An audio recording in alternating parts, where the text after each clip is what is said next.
بکرتم و اصیلا، صبح اور شام اپنے رب کی تسبیح بیان کرو۔ یہاں بڑی مزیدار بات تفسیر خازن نے لکھی ہے، وہ یہ فرماتے ہیں کہ ذکر تسبیح کے اندر شامل ہے یا نہیں، اور تسبیح جو ہے اللہ کی تسبیح پڑھو صبح شام، اور ذکر ہر وقت کرو۔ اس تسبیح اور ذکر میں فرق کیا ہے؟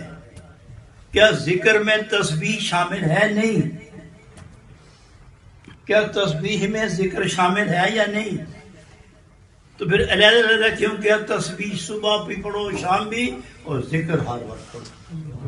اور یہاں تک حکم ہے کہ بیٹھ کے پڑھو، کھڑے ہو کے پڑھو، لیٹ کے پڑھو، اور جب تھک جاؤ تو لیٹ جاؤ، اور طبیعت سنبھل جائے تو اٹھ کے بیٹھ جاؤ، پھر پڑھنا شروع کرو۔ اللہ نے حیت بدلائی کہ اس طرح پاسے مارو، سمجھے، کھنگو، پڑھو، لیٹو، اٹھو، تو پڑھتے جاؤ، چھوڑو نہیں۔ اللہ نے ہر حال میں پڑھنے کا ہی حکم دیا ہے، چھوڑنے کا حکم نہیں۔ پڑھو، ذکر کرو زیادہ، لیکن صبح اور شام اللہ کی تسبیح بیان کرو۔ یہ کون سی تسبیح ہے؟ اس کے متعلق تفسیر خازن والے دیکھتے ہیں کہ یہ استغفار ہے۔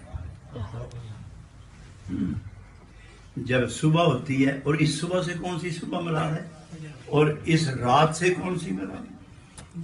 جب دن ختم ہو رہا ہو، رات آ رہی ہو، ان دونوں کا سنگم جو ہو، اس وقت فوراً استغفار شروع کر دو۔